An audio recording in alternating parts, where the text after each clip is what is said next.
Bismillahirrahmanirrahim. Assalamualaikum warahmatullahi wabarakatuh. Berita Al-Hijrah 7 November bersama saya Al-Muhsin Muhammad Noor dan jurubahasa isyarat Amin Zuhaili Mansur. Tajuk utama malam ini. Anak beranak ditikam lelaki berang cinta ditolak.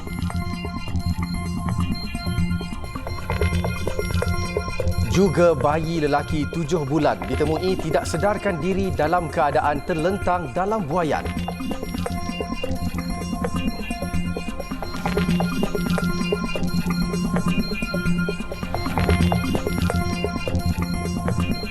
Dua beranak maut ditikam seorang lelaki dalam kejadian di sebuah apartmen di Lengkok Angsana, Air Hitam, Pulau Pinang. Suspek berusia 32 tahun telah menikam wanita berusia 30 tahun dan bapanya yang berusia 62 tahun di hadapan lift tingkat bawah apartmen berkenaan kira-kira jam 1.15 tengah hari tadi. Ketika kejadian, mangsa dikatakan baru pulang dari tempat kerja sebelum didatangi suspek yang bertindak menikam mangsa. Dipercayai akibat rasa tidak puas hati, cintanya ditolak. Suspek kemudian bertindak menikam bapa mangsa ketika cuba meleraikan pertengkaran suspek dengan anaknya. Kedua-dua mangsa maut di tempat kejadian akibat luka parah ditikam senjata tajam. Suspek juga bertindak mengelar dan menikam dirinya beberapa kali namun dikejarkan ke Hospital Pulau Pinang untuk rawatan lanjut. Seorang bayi lelaki berusia 7 bulan meninggal dunia ketika dalam jagaan pengasuhnya di perumahan kuartus KLIA dekat Bandar Anstek, Nilai. Bayi berkenaan ditemui tidak sedarkan diri dalam keadaan terlentang dalam buaian ketika cuba dikejutkan pengasuh kira-kira jam 12.30 tengah hari semalam. Ketua Polis Nilai, Superintendent Abdul Malik Hasim berkata, pihaknya dihubungi klinik kesihatan kuartus KLIA kira-kira jam 12.45 tengah hari memaklumkan kejadian seorang bayi lelaki meninggal dunia. Bayi itu dibawa seorang pengasuh dari kawasan perumahan kuartus KLIA ke klinik berkenaan. Siasatan awal polis mendapati mangsa bayi lelaki berumur 7 bulan dijaga seorang pengasuh di kawasan kuartus perumahan itu. Pada jam 7.30 pagi, pengasuh dikatakan memasukkan mangsa ke dalam buaian selepas dihantar oleh ibu bapanya. Ketika pengasuh berkenaan cuba mengejutkan bayi itu untuk dimandikan, beliau mendapati mangsa tidak sedarkan diri dalam keadaan terlentang dan kepala mendongak. Pemeriksaan awal pihak polis mendapati tiada kesan kecederaan fizikal pada tubuh badan mangsa. Mayat mangsa dihantar ke Jabatan Forensik Hospital Rembau untuk bedah siasat dan keputusan bedah siasat mendapati tiada kesan kecederaan dalaman dan luaran manakala punca kematian tidak dapat ditentukan. Kes diklasifikasikan sebagai mati mengejut. Akta tahanan rumah hanya terpakai kepada individu yang dikenakan perintah tahanan reman sementara menunggu perbicaraan mahkamah. Namun, tidak layak diberikan kepada individu yang ditahan reman kerana melakukan jenayah yang memperuntukkan hukuman mati dan penjara seumur hidup. Selain itu, Menteri Dalam Negeri Datuk Seri Saifuddin Nasution Ismail berkata, jika diluluskan tahanan reman yang didakwa di bawah kesalahan serius yang membawa pemenjaraan 10 tahun ke atas, keganasan rumah tangga dan kanak-kanak sebatan mandatory, Akta Anti Pemerdagangan Orang dan Anti Penyeludupan Migran (ATIPSM) dan Bab 6 Kandungan Keseksaan juga tidak layak untuk ditahan di rumah. Hasrat KDN untuk mewujudkan akta ini adalah untuk adres isu tahanan reman. Kalau sabitan tak kena lah. Tak termasuk dalam kita punya ni. Okey, melainkan nanti bila kita bentang nanti Ahli Yang Berhormat merasakan bahawa yang sabitan pun mesti dipertimbangkan juga. Dan kita buat keputusan masa itu. Buat masa sekarang. Niat kami adalah untuk kategori yang mahkamah perintahkan tahanan reman sementara menunggu tarikh perbicaraan. Jadi termasuklah kalau dia dituduh reman di bawah perkara yang 10 tahun tadi itu. Ya, kalau 10 tahun ni tak layak tu ditimbanglah. Akta baharu itu juga tidak terpakai kepada pesalah yang disabitkan kesalahan melainkan jika ada gesaan daripada ahli dewan ketika ia dibentangkan nanti. Beliau berkata demikian ketika menggulung perbahasan rang undang-undang perbekalan 2025 peringkat Kementerian Dalam Negeri. 7 anggota polis yang bertugas di Kedah didakwa di Mahkamah Magistrate Sungai Petani atas pertuduhan memasukkan dadah ke dalam badan ketika berhibur di sebuah pusat hiburan bulan lalu. Kesemua tertuduh bagaimanapun tidak mengaku bersalah dan minta dibicarakan selepas pertuduhan ke atas mereka dibacakan secara berasingan di hadapan Magistrate M. Kalayarasi dan Magistrate Khairatul Animah Jelani. Tertuduh adalah Sarjan Muhammad Hairi Zakaria 55 tahun, Lance Corporal Muhammad Munir Abdullah 36 tahun, Lance Corporal G. Selva Kumar 36 tahun, Lance Corporal T.S. Savindran 28 tahun, Corporal Muhammad Muizzuddin Muhammad Taib 29 tahun, Corporal Muhammad Fazli Long 45 tahun dan Corporal Muhammad Azri Zakaria 35 tahun. Mereka bertugas di Pejabat Polis Daerah IPD Kuala Muda, IPD Yan dan IPD Pendang didakwa tanpa kebenaran memasukkan ke dalam badan sendiri dadah berbahaya jenis ketamin dan MDMA. Kesemuanya didakwa melakukan kesalahan itu di sebuah pusat hiburan di Aman Square antara 4.20 pagi hingga 7.23 pagi 2 Oktober lalu. Turut dituduh seorang anggota polis, Francis Nawan Joni 35 tahun yang didakwa memasukkan dadah jenis metafetamin dan amfetamin di Pejabat Bahagian Siasatan Jenayah Narkotik IPD Kuala Muda pada jam 12.25 tengah malam tarikh sama. Kesemua mereka didakwa mengikut Seksyen 15-1-A Akta Dadah Berbahaya 1952. Jika sabit kesalahan, penjara maksimum 2 tahun dan denda tidak lebih RM5,000. Mahkamah membenarkan setiap tertuduh diikat jamin RM2,000 dan seorang penjamin serta perlu melapor diri di balai polis terdekat mengikut tarikh ditetapkan. Kes akan disebut semula 3 hingga 12 Disember depan. Sebelum ini, Ketua Polis Negara Tan Sri Razaruddin Hussein mengesahkan seramai 12 pegawai dan anggota polis Kedah didapati positif dadah dalam serbuan di sebuah pusat hiburan di Sungai Petani. Berikutan itu, Ketua Polis Kedah Datuk Fisol Saleh diarahkan menggantung tugas semua pegawai dan anggota berkenaan mengikut Peraturan 3C Peraturan-Peraturan Pegawai Awam, Kelakuan dan Tata Tertib 1993. Suruhanjaya Pencegahan Rasuah Malaysia SPRM Perak akan memberi fokus kepada daerah membangun bagi memastikan pembangunan yang dilaksanakan tanpa elemen rasuah, penyelewengan dan salah guna kuasa. Pengarahnya Datuk Ahmad Sabri Muhammad berkata tumpuan juga akan memfokus usaha membantras amalan rasuah dalam sistem perolehan kerajaan. Dalam masa yang sama, kita juga melihat kepada tata kelola kepada setiap organisasi ataupun agensi tersebutlah, di mana sekiranya ada ruang ataupun peluang yang terdedah kepada kelemahan-kelemahan yang boleh menjejaskan risk ataupun merisikokan organisasi kepada amalan rasuah, kita akan bantu dan kita akan cuba untuk melihat bagaimana kaedah untuk kita hentikan dan kita tutup ruang tersebutlah. Menurut Datuk Ahmad Sabri, pihaknya sangat tegas bagi mengelak daripada ketirisan dan memastikan projek atau perkhidmatan dilaksanakan mengikut undang-undang serta peraturan yang berkuat kuasa. Selain mengambil tindakan, pihaknya juga akan memberi fokus kepada usaha pencegahan membabitkan peningkatan tata kelola dan integriti menerusi aspek kesedaran dan pendidikan. Beliau berkata demikian kepada media selepas majlis perasmian pejabat SPRM Cawangan Manjung di Setiawan siang tadi.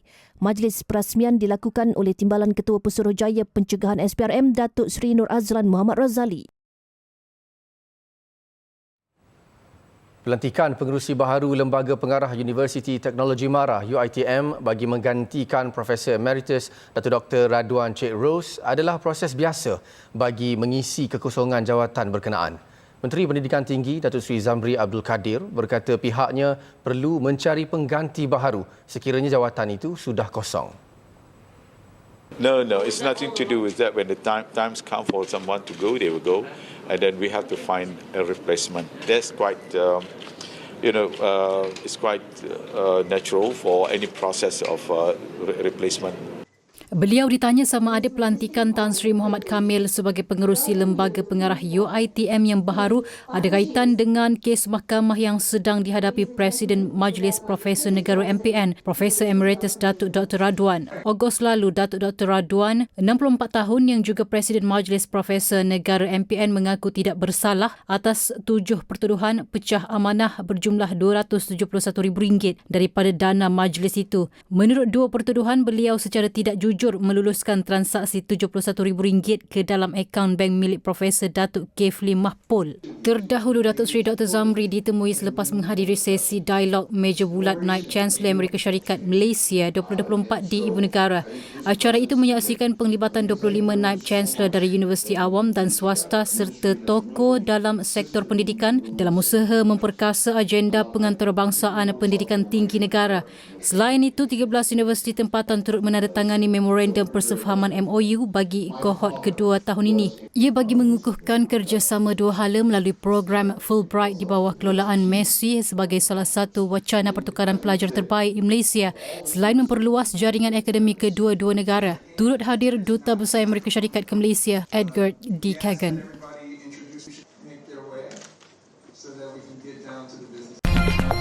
Sebentar lagi, orang asli Sungai Lembing hilang pendapatan sampingan kawasan Rayau dibersihkan. Alhamdulillah bertemu lagi. Cadangan penambahan kuota guru kelas Al-Quran dan Fardu Ain Kafa seramai 1,500 orang dalam Belanjawan 2025 adalah bukti kerajaan amat serius dalam meningkatkan pendidikan Islam di negara ini. Menteri di Jabatan Perdana Menteri Hal Ehwal Agama Datuk Dr. Muhammad Naim Mokhtar berkata pertambahan kuota itu juga bagi mengatasi masalah kekurangan guru, peningkatan jumlah murid dan pembukaan kelas bagi murid berkeperluan pendidikan khas MBPK.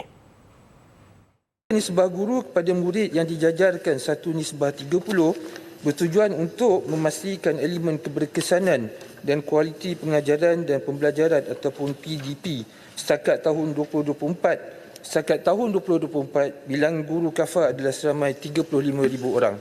Beliau menjawab soalan Ahli Parlimen Jerai Sabri Azid mengenai langkah kerajaan bagi memperkasakan lagi kelas Kafa di seluruh negara agar sentiasa dinamik seiring dengan peredaran zaman ke arah melahirkan generasi pewaris negara yang memiliki modal insan berkualiti tinggi dan berakhlak mulia. Datuk Dr. Muhammad Naim berkata kerajaan amat serius dalam memperkukuhkan pendidikan Islam melalui pemerkasaan pendidikan Kafa agar kekal relevan dengan perkembangan semasa selaras dengan falsafah pengajiannya iaitu untuk membentuk generasi khairul ummah.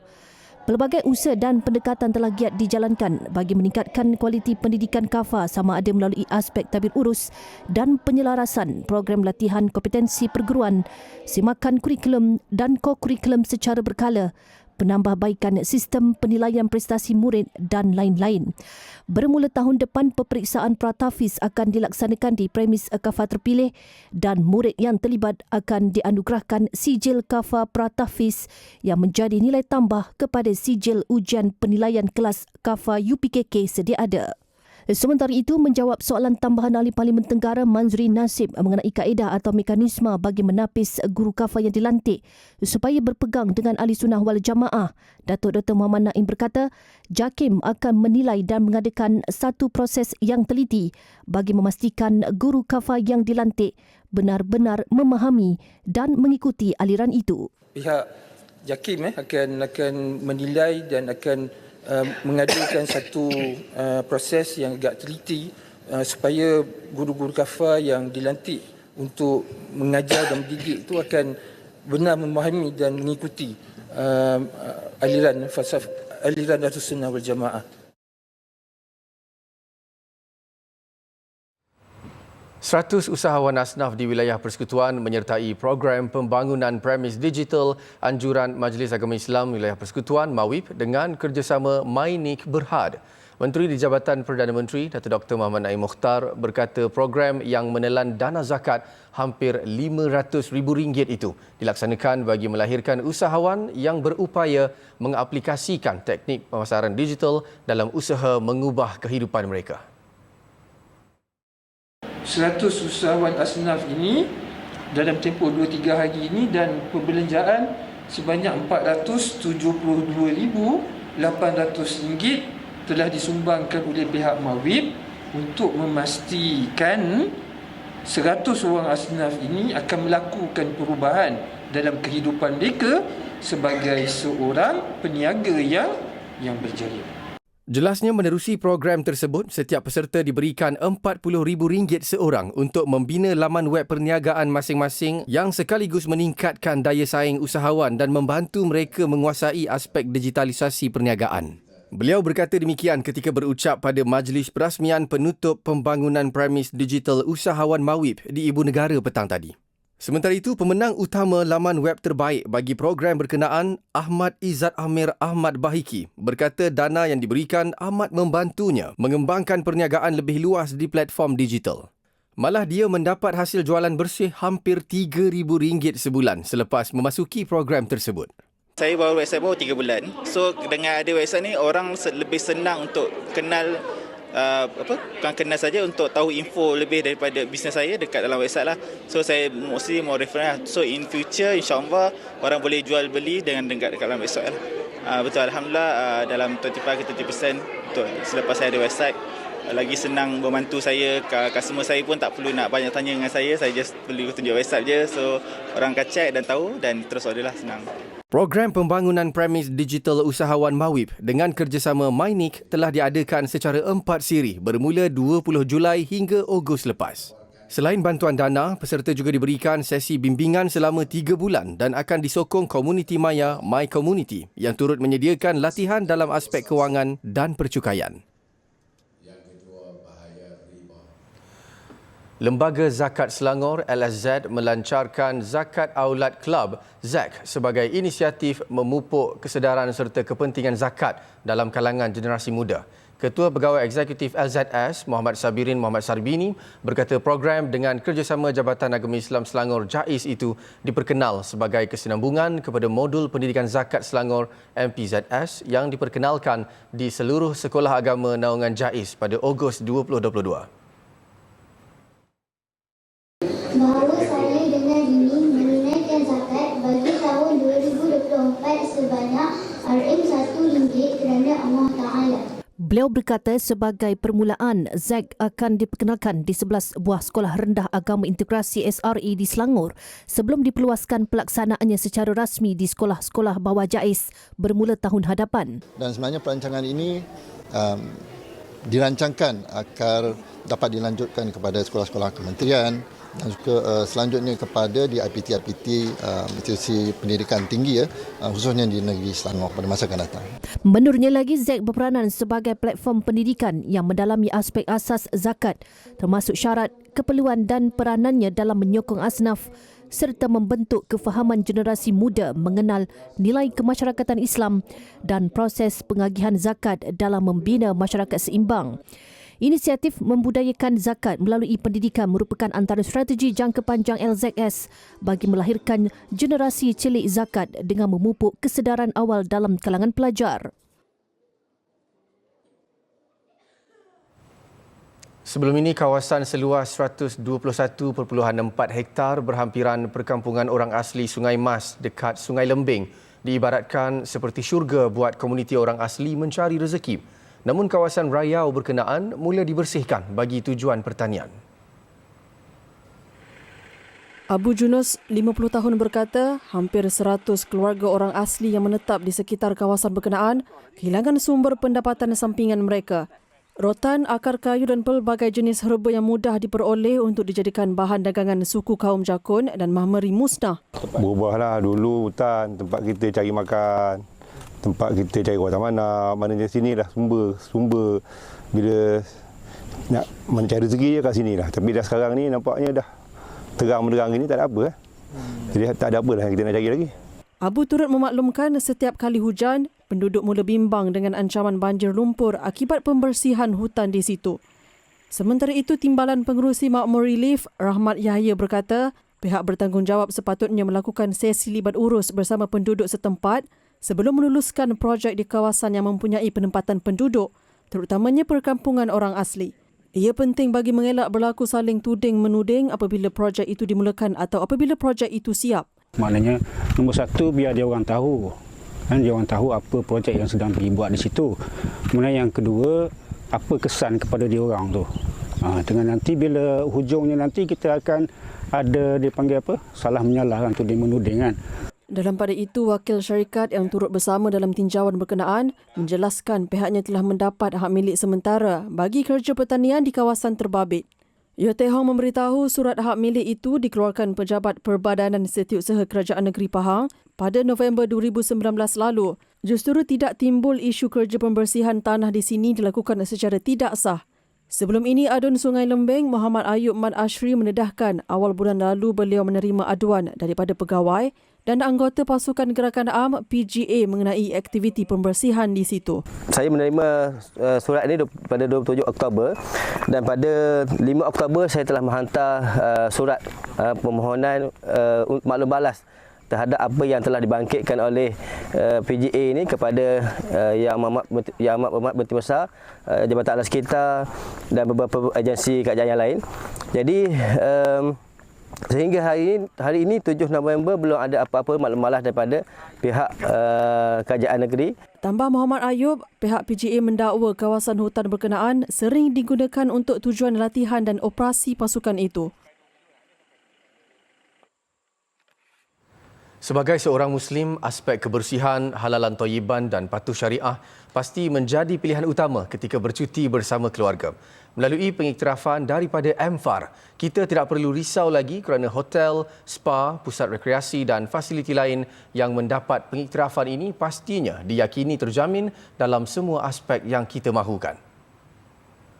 Mencari yang halal itu adalah wajib bagi setiap orang Islam. Kini dengan pengiktirafan Muslim Friendly Tourism and Hospitality Assurance and Recognition atau MFA, segalanya mudah, senang, malah diyakini. Hotel MFA juga menyediakan restoran halal di premis mereka. Beribadah pun tiada masalah dengan kemudahan dan fasiliti yang bersih dan selesa. MFA, kembara penuh yakin.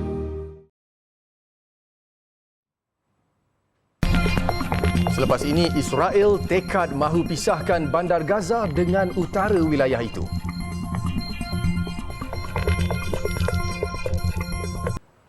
Alhamdulillah bertemu lagi. Tentera Israel menghalang sekeras-kerasnya penduduk utara Gaza untuk kembali ke rumah mereka. Secara terang-terangan, Zionis mahu memisahkan bandar Gaza dari bahagian utara sekaligus memindahkan penduduk di kawasan itu secara kekal. Bandar-bandar di utara termasuk Beit Lahia dan Jabalia telah menjadi tumpuan serangan udara, operasi darat dan sekatan sejak sebulan lalu. Strategi licik Israel itu kononnya untuk menghalang pejuang Hamas berkumpul semula di utara. Demi matlamat kotor tersebut, Israel mengepung kawasan tertentu dan menghalang kemasukan bantuan kemanusiaan. Dalam tempoh 1 bulan, pengeboman Israel di utara telah membunuh kira-kira 1,300 orang, manakala kira-kira 100,000 penduduk hilang tempat tinggal.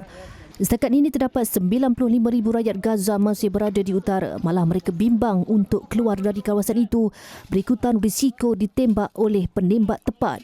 Jelas rakyat Gaza, dakwaan Israel tentang zon selamat hanya penipuan semata-mata. Selepas lebih sebulan pengepungan Israel di utara Gaza, Kementerian Kesihatan merayu penghantaran delegasi perubatan ke kawasan itu, terutama di Hospital Kamal Adwan di Beit Lahia.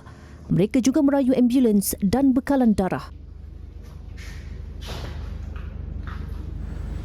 Israel berterusan menyerang wilayah Baalbek di Lembah Bekaa menggunakan pesawat tempur dan bedilan artilerinya.